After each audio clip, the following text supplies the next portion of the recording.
सपने तो सभी के लिए होते हैं, जो भी उसके ऊपर काम करना पड़ता है। सपने लेने से मतलब सपने पूरे नहीं होते, उनके ऊपर काम करना पड़ता है। वो कहते हैं ना, सपने वो नहीं होते जो नींदों में आते, सपने तो वो होते हैं जो नींद आने नहीं देते। मेरा एक दोस्त है, उसकी बहन उसके पिछले साल 2 साल पहले उसने 10th पास की थी इसी स्कूल से। उसकी हरियाणा में 6th पोजीशन आई थी पूरे हरियाणा में। तो उन्होंने स्टेटस लगा दिया था कि मतलब 6th पोजीशन है पूरे हरियाणा में। वो मेरे पापा ने देख लिया, मेरी मम्मी ने देख लिया। तो मेरे पापा मम्मी ऐसे बोले, तेरे भी ऐसे ही आने चाहिए नंबर। मैंने कह दिया, मैंने मन सोच रहा था इतने तो नहीं होंगे, मुश्किल है। फिर मैंने कह दिया करेंगे कोशिश। Hello everyone, welcome to the Haryana talks. I am Angel और आज हमारे पास एक बहुत ही स्पेशल गेस्ट है। ये चरखी दादरी के रहने वाले हैं। इनका नाम है प्रीतम शरण और इन्होंने 98.6% सिक्योर किए अपने 10th HPSC एग्ज़ाम्स में। और इतना ही नहीं, इन्होंने हरियाणा में 5th रैंक भी हासिल की और अपने डिस्ट्रिक्ट में 2nd रैंक। वेलकम प्रीतम, कॉन्ग्रेचुलेशंस आपकी इस अचीवमेंट पे। जब आपने अपना रिजल्ट देखा तो आपको कैसा लगा? बहुत अच्छा लगा रिजल्ट देखा उस टाइम। तो जब आपको पता चला कि आपकी 5th रैंक आई है हरियाणा में, तो आपने सबसे पहले किसको कॉल किया या किसको बताया? सबसे पहले मैंने मेरे पापा के पास कॉल किया था। मेरे पापा ट्रक चलाते हैं, ट्रक ड्राइवर हैं। तो उस टाइम मुंबई गए हुए थे। तो उस समय मतलब रिजल्ट देखते ही सबसे पहले पापा को ही फ़ोन किया था। मम्मी घर पर ही थी, मम्मी को तो वैसे ही पता चल गया था। जैसा कि आपने कहा कि आपके जो फादर हैं वो ट्रक ड्राइवर हैं और आपकी मदर होम मेकर हैं, तो उन्होंने आपकी एजुकेशन को इमोशनली और फाइनेंशियली कैसे सपोर्ट किया? फाइनेंशियली तो ऐसे किया था कि मैं पहले 8th क्लास तक तो मैं गवर्नमेंट स्कूल में जाता था। गांव में एक स्कूल था वहाँ पर। और उसके बाद हमारे गांव के पास एक दूसरा गांव बेरला है, वहाँ पर गया था मैं गवर्नमेंट स्कूल में एक बार देखने के लिए। तो वहाँ पर एक ही दिन गया था, माहौल पसंद नहीं आया, पढ़ाई भी अच्छी नहीं होती थी। फिर बाद में घर वालों ने इस स्कूल में एडमिशन दिला दिया। संत प्रीतानंद सीनियर सेकेंडरी स्कूल जेवली में ही है गाँव में, उस स्कूल में एडमिशन दिला दिया था। और इमोशनली ऐसे थे, मतलब कभी पढ़ता था ना उस टाइम, कभी भी डिस्टर्ब नहीं करते थे। मतलब मेरे पढ़ाई पर ध्यान भी देते थे कि काम कर रहा है या नहीं कर रहा है अच्छे से। आपके पेरेंट्स क्या करते हैं और आपकी फैमिली में कौन कौन है और कितने सिबलिंग्स हो आप? हम 2 भाई बहन हैं। एक बड़ी सिस्टर, उसने 12th पास की है, आर्ट सब्जेक्ट थे उसके पास। और मेरे पापा ट्रक चलाते हैं, मेरी मम्मी घर का ही काम संभालती है। एक मेरे चाचा है। जैसा आपने कहा आपके फादर, तो जब वो काम के उससे लॉन्ग ट्रिप्स पे जाते हैं, तो उस चीज़ ने आपके रूटीन को कैसे और आपके माइंडसेट को कैसे अफेक्ट किया? मेरे पापा दूर दूर तक ट्रक चलाते हैं, मतलब बेंगलोर मुंबई इस साइड तक भी जाते हैं। तो ये 10-15 दिन लग जाते हैं कई बार। तो जो मेरे पापा के काम होते हैं ज़्यादातर मैं ही करता हूँ। जैसे खेत के काम हो गए, मतलब पशुओं के लिए चारा लाना, खेत में लाइन बदलनी, वह इस तरह के काम मैं ही करता हूँ। और मतलब कई काम ऐसे हो जाते हैं कि जो मतलब मेरे पापा करते हैं, वो ज़्यादातर काम अब मैं ही करता हूँ मेरे पापा के। आपने बताया आपकी बहन पूनम वो 12th पास हैं, तो उन्होंने आपकी पढ़ाई में 10th क्लास में जब आप प्रिपेयर कर रहे थे बोर्ड्स के लिए, तो उन्होंने कैसे आपको सपोर्ट किया? क्या उन्होंने आपकी हेल्प की या फिर क्या उन्होंने आपको मोटिवेट किया या वो ही आपके लिए एक मोटिवेशन थी? मेरी बहन मुझे टाइम टाइम पर मतलब गाइड करती रहती थी, कि मोटिवेट करती रहती थी। मतलब काम पूछती रहती थी, काम कर लिया नहीं कर लिया, वैसे ध्यान देती थी। और पेपर नज़दीक आए उस टाइम पर जो पेपर रिप्रेजेंटेशन होती है उसके बारे में बताती थी। और वैसे गाइड तो हम ज़्यादातर हमारे टीचर ही करते थे। आपने टाइम टेबल बनाया था 10th में, और अगर बनाया था तो क्या वो एक फिक्स्ड टाइम टेबल था या वो फ्लेक्सिबल था या फिर आपने नहीं बनाया? टाइम टेबल नहीं बनाया मैं टारगेट बना के चलता था। मैं सुबह उठता था, उस टाइम ये टारगेट बनाता था कि आज मैंने इस सब्जेक्ट में इतने चैप्टर करने हैं, मैथ में इस चैप्टर में इतने क्वेश्चन करने हैं। तो वो कंप्लीट करके सोता था, चाहे 10 बजे, चाहे 11, चाहे 12 रात के, काम पूरा करके सोता था। और आपने अपने डिस्ट्रैक्शंस को कैसे मैनेज किया? जैसे गांव में तो वैसे काफ़ी कम रिसोर्सेज होते हैं सिटी के कंपैरेटिवली, तो आपने कैसे डिस्ट्रैक्शंस को मैनेज किया? रिसोर्सेज की तो मतलब कोई दिक्कत नहीं है। एक पढ़ने वाले बच्चे के लिए क्या चाहिए? एक अच्छा खाना, मतलब अच्छा स्कूल। तो अच्छा स्कूल तो था ही, अच्छा हमारे घर में पशु रखते हैं तो अच्छा खाना था। कोई रिसोर्सेज की तो कोई कमी नहीं थी। मतलब किसी भी चीज़ की ज़रूरत होती थी तो घर वाले ला कर दे देते थे। और ज़्यादा कुछ डिस्ट्रैक्शन नहीं थे, फ़ोन वगैरह का डिस्ट्रैक्शन था, इससे मतलब घर वाले ध्यान रखते थे उससे। आप फ़ोन से कैसे आप खुद को बचा के रखते थे पढ़ाई के टाइम? फ़ोन मतलब मैं खुद ही मेरे घर वालों से कह देता था कि इसके ऊपर पासवर्ड लगा दो और मुझे मत बताना। वो मतलब मैं ऐसे कहता था इसके पासवर्ड लगा दो, अगर मुझे काम होगा तभी मुझे खोल कर देना, नहीं तो मत देना। मैं खुद ही बचाता था अपने आप को ज़्यादातर। और 10th में काफ़ी सब्जेक्ट्स होते हैं और गांव में कई बच्चों में तो इंग्लिश का भी हुआ होता है, तो आपके लिए सबसे ज़्यादा टफेस्ट सब्जेक्ट कैसा था और कौन सा था, और जो था टफेस्ट सब्जेक्ट वो उसको आपने कैसे ओवरकम किया? मैं जब 9th क्लास में प्राइवेट स्कूल में गया, मतलब संत प्रीतानंद सीनियर सेकेंडरी स्कूल है, तो पहले मैं गवर्नमेंट स्कूल में जाता था। उसमें जो मैथ और साइंस थी हिंदी मीडियम में थी। जब मैं 9th क्लास में आया तो उस टाइम में मुझे समझ में नहीं आता था, बिल्कुल जीरो समझ में आता था। फिर बाद में मैंने इसके ऊपर मतलब थोड़ा एक्स्ट्रा काम किया, टीचर्स की हेल्प ली, बाद में इसके ऊपर मतलब ठीक हो गया और बाद में इन्हीं सब्जेक्ट में मेरा इंटरेस्ट बना। और क्या आप ट्यूशन भी जाते थे? ट्यूशन नहीं जाता था मैं। आपने किसी यूट्यूब चैनल या फिर किसी ऐप का यूज़ किया हो 10th में? मतलब थोड़ी बहुत हेल्प गूगल से ही ले लेता था, वैसे किसी का मतलब हेल्प नहीं ली, किसी बैच वगैरह की। आपने अपने स्कूल में अपने जैसे स्कूल में नोट्स भी बनवाती हैं टीचर्स, या फिर आप खुद नोट्स बनाते थे या फिर सिर्फ टीचर्स के जो नोट्स होते थे उनको यूज़ करते थे? टीचर पढ़ा देते थे, मैं अपने हिसाब से नोट्स बनाता था। पहले मतलब जैसे स्कूल में टीचर ने पढ़ा दिया, घर पर आकर दोबारा पढ़ लिया, कोई डाउट हो वो पूछ लिया, उसके बाद में अपने हिसाब से नोट्स बनाता था। और कई बच्चे ऐसे होते हैं जो नोट्स तो बना लेते हैं लेकिन रिवाइज़ नहीं करते हैं, तो आप उसको क्या आप भी एक रिवीजन के लिए अलग टाइम रखते थे?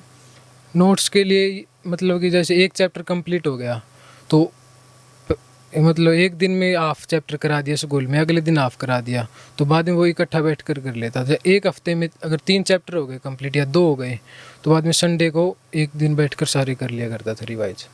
स्कूल में आपके सारी फैसिलिटीज़ थी, जैसे science labs, libraries, computer labs, या फिर उनके बिना ही आपने मैनेज किया? सारी फैसिलिटी थी। सारे फैसिलिटीज़। बच्चों का होता है कि उन्हें रैंक अच्छी लानी है या मार्क्स अच्छे लाने हैं, तो आपके लिए क्या मोटिवेशन थी? कईयों के लिए उनके की फैमिली का नाम करना है, ऐसी मोटिवेशंस भी होती हैं। आपके लिए? मेरा एक दोस्त है, उसकी बहन उसके पिछले से पिछले साल 2 साल पहले उसने 10th पास की थी इसी स्कूल से। उसकी हरियाणा में 6th पोजीशन आई थी पूरे हरियाणा में, तो उन्होंने स्टेटस लगा दिया था कि मतलब 6th पोजीशन है पूरे हरियाणा में। वो मेरे पापा ने देख लिया, मेरी मम्मी ने देख लिया, तो मेरे पापा मम्मी ऐसे बोले तेरे भी ऐसे ही आने चाहिए नंबर। मैंने कह दिया, मैंने मन सोच रहा था इतने तो नहीं होंगे, मुश्किल है, फिर मैंने कह दिया करेंगे कोशिश। फिर 10th क्लास में हुआ, सब मतलब पढ़े अच्छे से, तो इंटरेस्ट बन गया सब्जेक्ट में। फिर मतलब रिजल्ट पेपर के 1 महीने पहले लगभग नवीन सर ने मुझे अपने पास बुलाया और कहा कि कितने नंबर आ जाएंगे तेरे, कितने % बन जाएंगे। मैंने कह दिया 95% के आसपास आ जाएंगे।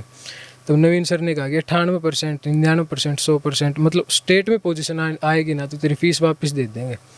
तो एक तो मोटिवेशन यही बन गया कि फ़ीस वापस लेंगे, मतलब घर वाले मुश्किल से इतने पैसे देते हैं स्कूल के फ़ीस के, तो फ़ीस वापस लेनी, एक तो ये मोटिवेशन था। एक घर वालों ने कहा था कि उस बच्चे के आए थे तो तेरे भी आ सकते हैं, एक ये 2 मोटिवेशन थे मेरे। आपके लिए चैलेंजेस क्या थे? गांव में कई बार इंटरनेट इश्यूज़ भी आ जाते हैं और इलेक्ट्रिसिटी इश्यूज़ भी आ जाते हैं, और गांव में तो शोर भी बहुत होता है, तो इन सब चीज़ों को आपने कैसे डील किया? इलेक्ट्रिसिटी इशू तो ज़्यादा नहीं आती थे, घर में इन्वर्टर है वो अच्छा चलता है, मतलब ज़्यादा दिक्कत नहीं आई उसकी। और शोर वगैरह के लिए तो एक कमरा है, मैं अलग कमरे में रहता था, घर वाले उसमें आती नहीं थी। मेरा अलग कमरा था, उसमें मैं पढ़ता था, उसमें ही सब कुछ करता, उसमें ही सोता था मैं, मतलब ज़्यादा डिस्ट्रैक्शन नहीं होते थे। और नेटवर्क इशू, नेटवर्क का तो मुझे कोई काम ही नहीं था। मैं मतलब मोबाइल की बहुत कम हेल्प लेता था गूगल से, बहुत कम। नेटवर्क की तो ज़्यादा कोई दिक्कत नहीं थी। आपका फेवरेट सब्जेक्ट कौन सा था और आपके फेवरेट टीचर कौन से सब्जेक्ट के थे? मेरा फेवरेट सब्जेक्ट तो फिजिक्स, 10th क्लास तक तो मतलब साइंस ही होती, साइंस और मैथ, ये 2 सब्जेक्ट मेरे फेवरेट थे।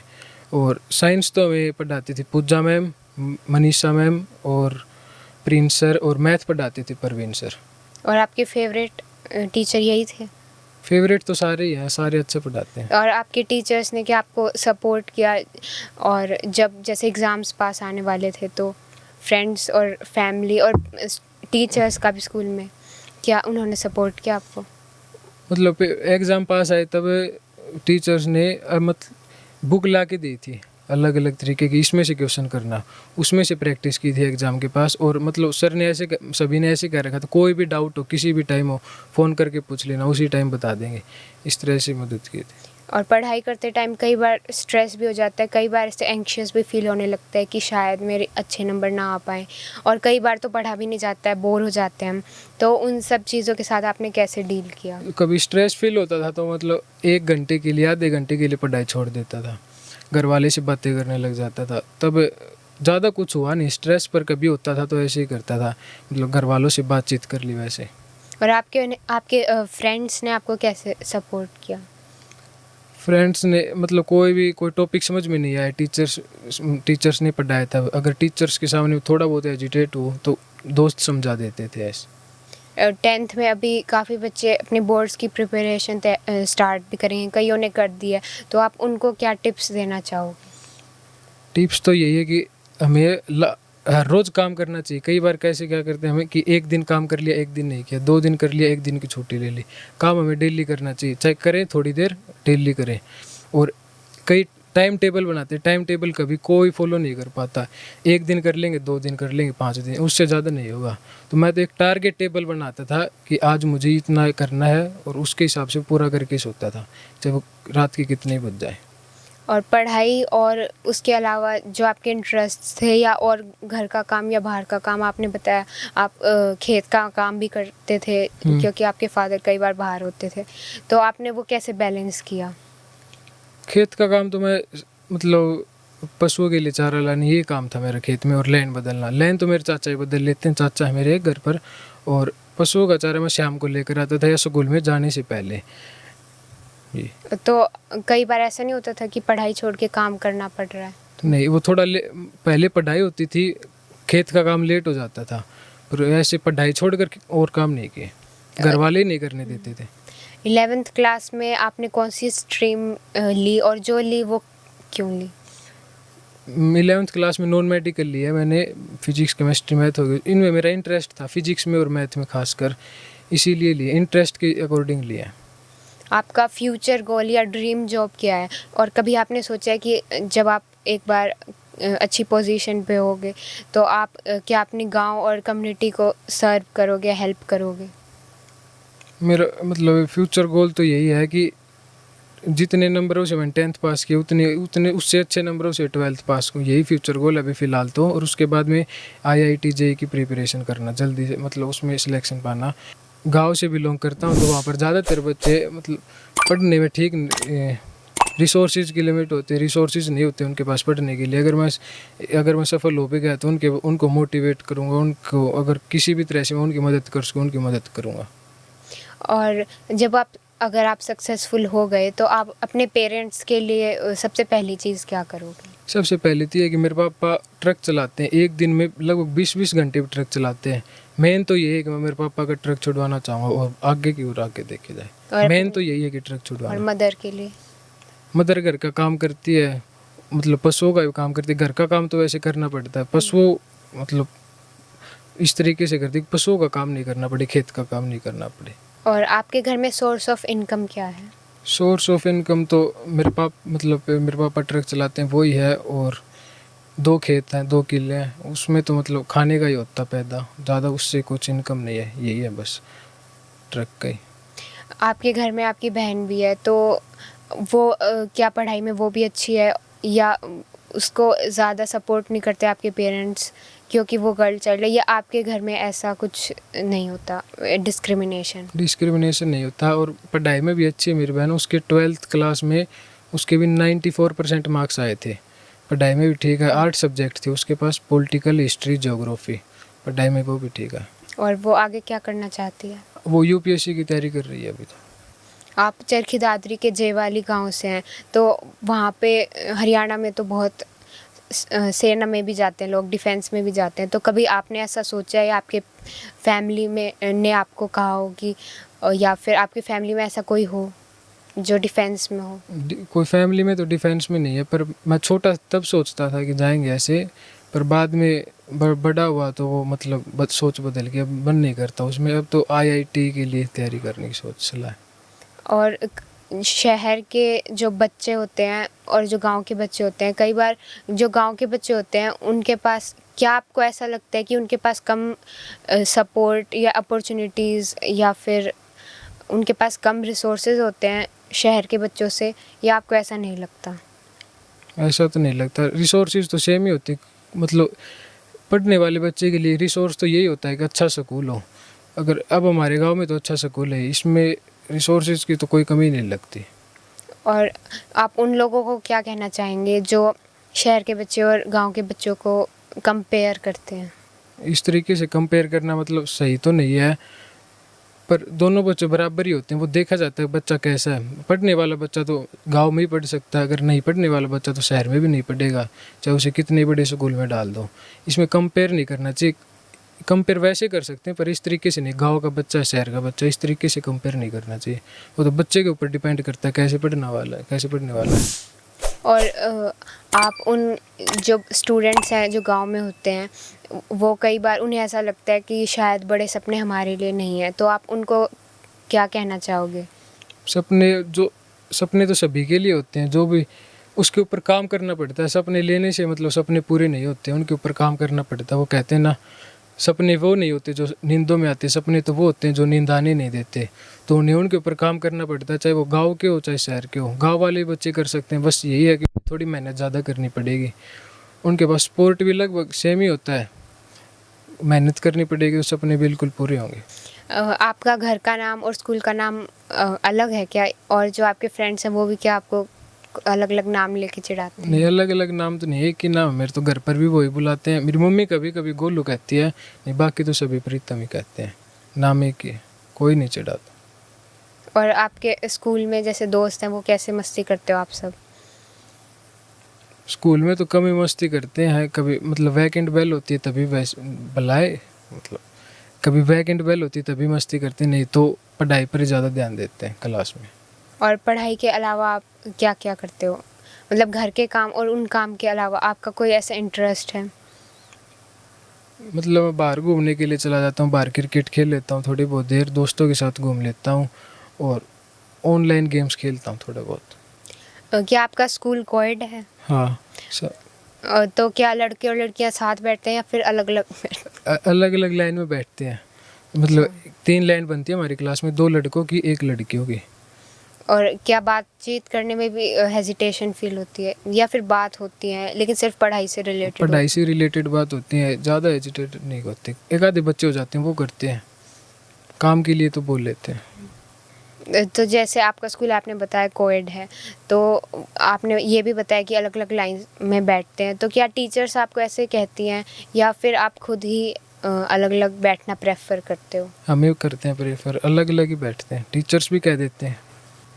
जैसे आप HBSC हरियाणा बोर्ड से बिलोंग करते हैं, तो कभी आपने या फिर आपकी फैमिली ने ऐसा सोचा कि CBSE में आपको पढ़ना चाहिए या CBSE में आपका एडमिशन करवाएं? घर वालों को तो इनके बारे में मतलब ज़्यादा कुछ पता नहीं है। HBSC CBSE मतलब मेरे पापा भी कम पढ़े हुए, मेरी मम्मी भी।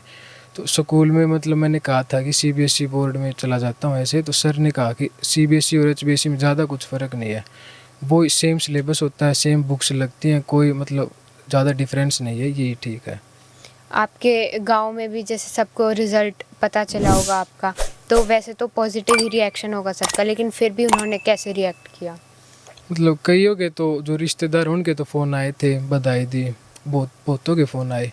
और जो हमारे गांव में है मतलब जिनके साथ अच्छी उठा बैठी है, वो घर पर भी आए बधाई देने के लिए। गांव के सरपंच भी आए थे घर पर। और आपने कैसे सेलिब्रेट किया अपना इतनी बड़ी अचीवमेंट? रिजल्ट आया उस टाइम स्कूल में गए थे, स्कूल में सेलिब्रेट किया था, फ़ोटो वगैरह खींची थी। घर पर तो सेलिब्रेट नहीं किया क्योंकि हमारे पड़ोस में किसी की मौत हुई थी, कोई मर गया था मेरी ताई, इसलिए घर पर सेलिब्रेट नहीं किया था, स्कूल में ही किया था। क्या आप फिल्में देखना पसंद करते हो? फिल्में कभी कभी देखता हूँ। तो कैसी फिल्में आपको पसंद है? Hindi movies, Bollywood movies. आपकी फेवरेट मूवी कौन सी? कोई फेवरेट नहीं, मतलब मैं 1 महीने में 2 महीने में 1 आध बार देखता हूँ। और आपने बताया कि आप क्रिकेट भी खेलने जाते हो, और आप क्या क्रिकेट टीवी पे भी देखते हो या कोई मैचेस होते नहीं, हैं? टीवी पर नहीं देखता, फ़ोन पर भी नहीं देखता, मतलब थोड़ी बहुत देर वैसे ही खेल लेता हूँ। आप किताबें पढ़ते हो पढ़ाई से अलग, कोई आपके इंटरेस्ट की? नहीं, पढ़ाई से अलग तो नहीं। ये थे प्रीतम शोरान, और आज हमने इनसे इनके जर्नी के बारे में और इनने क्या चैलेंजेस फेस किए और इन्हें क्या क्या प्रॉब्लम्स आई, और इनसे गांव के भी बारे में हमने बहुत सारी बातें की। Thank you Pritam.